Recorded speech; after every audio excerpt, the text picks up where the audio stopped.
In this video, I'm going to tell you all about the tools and some of the materials you need to get started with making bent wood rings. Making wooden rings is a great way to express your creativity and can even make a lucrative side hustle or even a full-time business. The best thing about this craft, in my opinion, is unlike other kind of jewelry making or woodworking crafts, it won't cost you a lot to get set up. And actually, I think you could get a basic bare bones setup probably for under $100. You'll see in my videos that I have a pretty large workspace and a lot of complicated looking kit, but honestly you don't need even 3/4 of the stuff that I have to get started or even to make and grow a business. In fact, you can make some of the most intricate and beautiful rings with just simple hand tools only, and you won't need a massive inspirational workspace to get started. Tool shopping can be confusing and sometimes even daunting when you're just starting out. So in this video, I'm just going to show you the tools that I use daily in my workshop to make bent wood rings. I've scoured the internet far and wide and found some great deals on tools and some of the materials. So if you're wondering about where you can source certain things, then please find links in the description of the video or in the accompanying PDF, where I'll just show you what to look for and some great buying options. So if you need any help with that, links are below in either the description or the PDF. So first up, I'm going to start with what you don't need. Like I said, you don't need a massive workspace. In fact, I started my business in a shed, running from my spare room, my shed, for a number of years. You won't need lots of complicated equipment, and you don't need a built-in talent, because in fact, when I first started out, my rings were shocking. So, what will you need? Well, let's be boring and start with safety first. As with any woodworking or kind of wood crafting, you'll be using adhesives, kicking up dust, and using tools that can potentially cause you bodily harm. So it's really important to look after yourself. I use a dust mask whenever I'm doing any kind of sanding or shaping, and I use a chemical respirator mask while working with finishes or adhesives. I love my Draeger face mask with chemical filters. It's comfortable and offers great protection from nasty fumes. Definitely worth the investment. Keeping my workshop clean and reducing the amount of dust in the air is really important. There's nothing more frustrating than spending all afternoon putting a nice finish on a ring only to find out it's covered in dust particles. So I use a shop vacuum cleaner to suck away the dust as I work and to clean up. This is Titan. He's been a permanent fixture in my workshop for years now, and I'd recommend getting something similar to this for your shop. Other things to note, latex gloves. I just use basic sort of latex or nitrile gloves from the hardware store, and it's good to use safety goggles if you're using CA glues or anything that could potentially fly off into your eyes. To make rings that fit, you'll need some basic sizing tools. I use a couple of ring sizing mandrels, one with a UK size, one with US sizes, as well as a selection of ring gauges to help me determine what size former to use. You might be wondering, what the hell is a former? Formers are basically the objects that you use to bend the wood around and form the ring. Essentially what's needed here are small round objects that come in a variety of sizes. And over the years I've found that sockets fit the bill perfectly. It's good to have a range of sockets ranging from, say, a 10 to a 24mm width, as these will cover most ring sizes, and you can always wrap them up with a bit of electrical tape or masking tape to make them slightly larger for those kind of awkward in-between and half sizes. To measure the width of rings, I use a caliper. This is a digital caliper with a very broken screen. And a digital caliper is ideal for accuracy, as you can use them to measure the inner diameter of rings too. I wasn't going to talk too much about materials, but I think that this is probably the most important one.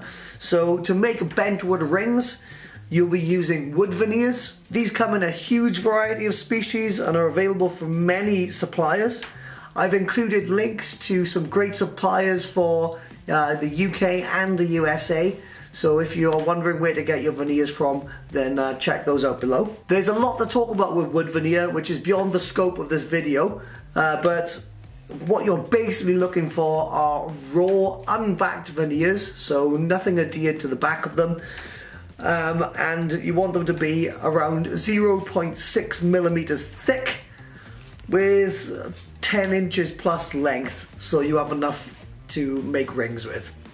A quick search on Amazon for marquetry offcuts or veneer bundles will throw up a lot of results for packs of wood veneer, which include many beautiful species, so it's always good to start there. And then there are also specialist suppliers, which again I've linked to below. As you're only using thin pieces of wood, big saws are not really necessary. In fact, for most of my cutting and preparation, I just use a craft knife or an X-Acto knife. These are really handy for actually cutting and slicing veneer, as well as fixing mistakes with finishing as you're going along. To cut nice straight lines of veneer, I use a metal ruler. These won't get shredded up by the craft knives. And to protect my work surface, I use a self-healing cutting mat. And the bonus is the mat also has measurements on it, so it saves time too. To soak and prepare wood for bending, I use a humble saucepan with water in it. It works great for me, and I recommend repurposing an old pan for this purpose. So apart from a range of wet and dry sandpapers, those are really the only tools that you'll actually need to get started. However, there are a couple of handy hand tools I'd recommend that I can't live without, which just speed up my processes. First up is the drill press Vise. This is a great tool for holding rings in place while you work on them, and it can also come in handy all around the workshop too. To get my rings to the right width and mark all my inlay channels, I also use one of these marking gauges.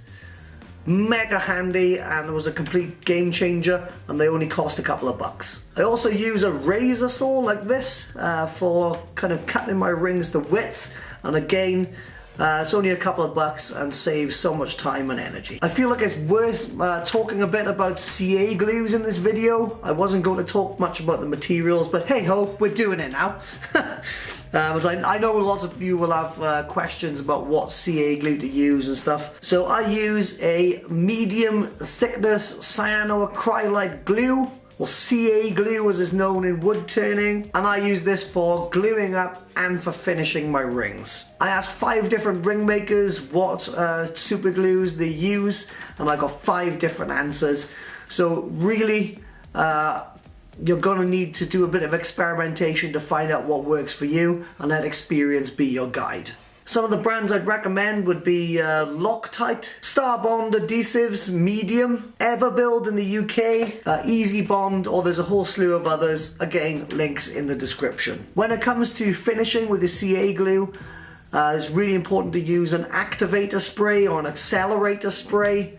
Again, these come in lots of different brands. Basically, they help to cure the glue quicker and to stop it from going white or blooming or developing nasty spots and bubbles. I recommend using an activator spray that's the same as the brand of the super glue that you're using.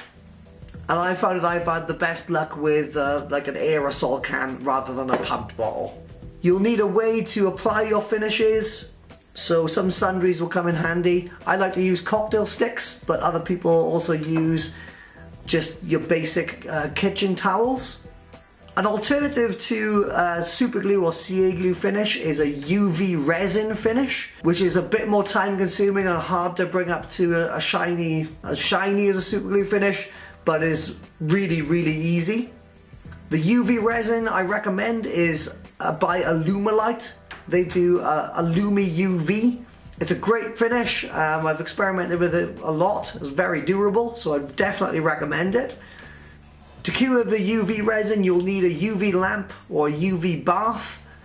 I got one off of Amazon, which is for like they use it in beauty salons for curing gel nails. So this is the type of thing that I'd recommend. Again, this was really inexpensive. I think it only cost about like 15 or 20 bucks. The only other adhesives I really use are just like a 5-minute epoxy. This is Araldite, and I use this mainly for gluing wood to metal. When you've applied your finish, sanding and polishing can take a lot of skill to achieve that really beautiful shine. But that's much easier when you have the right tools and equipment. So for the majority of my sanding, shaping and kind of first stages of polishing, I just use a range of wet and dry sandpapers ranging from 240 grit up to about a 2000 grit. Sometimes though you need to get things to a ridiculous full power shine, and for that I use Micromesh abrasive sheets. These come in a range, and I normally use from like 2400 to 12,000 grits. As a final step for polishing on CA or UV resin, I like to use a burnishing cream. I use one in the UK from a company called Chestnut Products, which I just think is amazing, but there are equivalents in the US. If you can't afford or can't find a burnishing cream, then an automotive polish like Meguiar's Ultimate Compound is a good alternative. After experimentation, I found that UV resin needs a bit more love to come up to like a really nice shine. So I've actually found that for the final stages of polishing, it's good to use a buffing wheel and polishing compounds. I just use a bench grinder with attachments for polishing wheels, which I found is really useful because it's good for sharpening tools and stuff, and for obviously buffing out rings. And now for my favourite tool of them all. It's the lathe! A lathe is not essential for making rings, but it will make life easier for you by speeding up your productivity and allowing you to make a whole range of other products like pens and razors and bowls, etc. My wood lathe is definitely the most versatile tool in my shop, and I really couldn't live without it. Now for making rings, you're not going to need anything crazy expensive or heavy duty.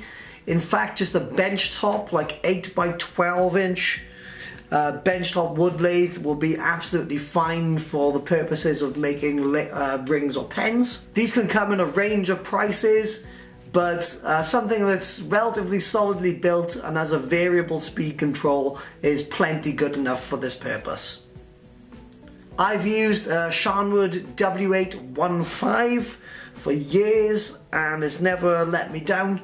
You can pick one up in the UK for around £230, or if you're in the US or Europe, then something like the WEN 3420T or the Shockfox W1704 are good enough at around $200. Is it just me, or do all these lathes sound like they could be robots in a Star Wars movie? When you have the lathe, you need a way to actually mount your work on the lathe while you work on it. So first of all, for this, you'll need a chuck. Some lathes you buy come in packages and will have like a 3-jaw chuck.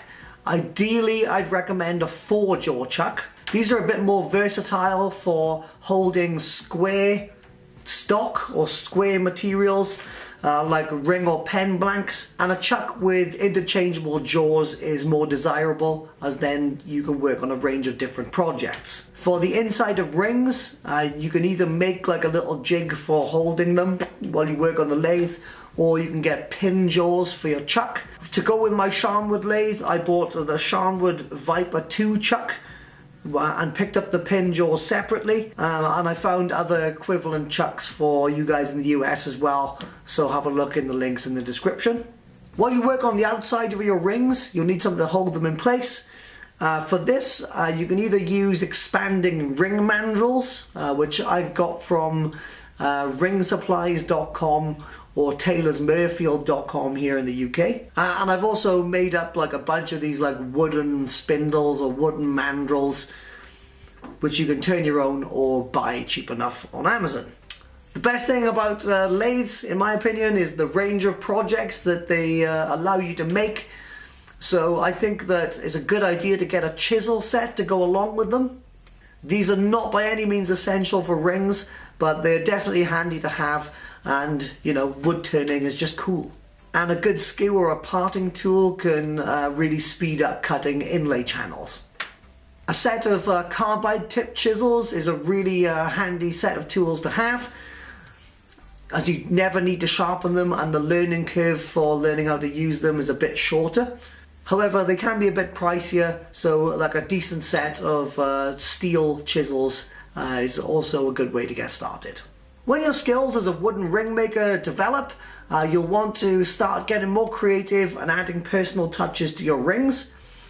And this is where inlays come in. To inlay simply means to ornament an object by embedding another material into it flush with its surface. Over the years, I've used a variety of crushed stones, metals, horsehair, seashell, sand, and even a landmine at one point. Really, the possibilities for inlays are endless. So first up, for cutting channels or grooves for your inlays, I'd recommend getting a set of diamond files. These diamond files come in a variety of shapes, so they're super useful for cutting various depths of inlay channels, and they're also really good for kind of cleaning up and grinding away at crushed stones. I use an improvised stone crusher to pound stones into dust. Links in the descriptions for all the bits that make that up. And for metal wire inlays, I use a couple of pliers, so I just use a wire snippers and a half round nose pliers. To add engravings to wooden rings and add extra personal touches, I use a pyrography pen or a pyrography machine. This takes some practice, but I love the way that the handwritten lettering really goes nicely with the natural materials of the wood, as I just think that laser engravings look a bit too robotic. But that's just me. It's definitely worth spending money if you're going to buy a pyrography machine. So I use the Peter Child, but there are also other machines on the market with replaceable wire nibs, which are really worth the money, so check those out. The following tools are not really essential, but they can open up possibilities and opportunities for you to make more intricate projects and more intricate rings, but they're definitely not required. But I will say that bench tools are really cool. First up is a rotary tool and a flex shaft. These are versatile tools and are especially useful for polishing metal ring cores. You can also get burr attachments for stone setting and sanding bits for shaping. I like having mine hang out of the way, and the flex shaft attachment gives me more control on intricate tasks.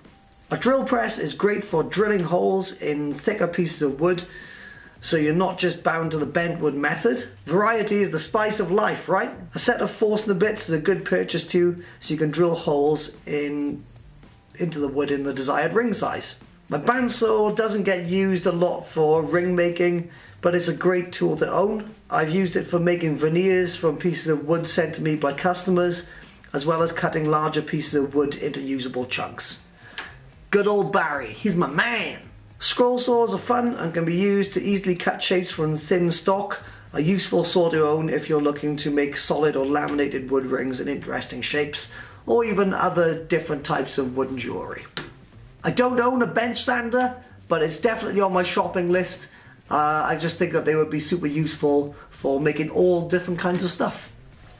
So that's it, guys. That's pretty much my full setup for when it comes to making bent wood rings. Over the years, I've learned other disciplines like silver and goldsmithing, or how to machine my own metal ring cores. So I understand that my shop might look a bit daunting if you're just getting started out. However, I hope that this video has helped some way for you to figure out kind of what tools you need to get going. There are links in the video description to all of the products I recommend or use, so you'll find those either in the description or the PDF attached. I will say that I receive a small financial reward if you use my Amazon links, but this doesn't affect the price that you pay in any way, but it just helps me to keep on making these videos.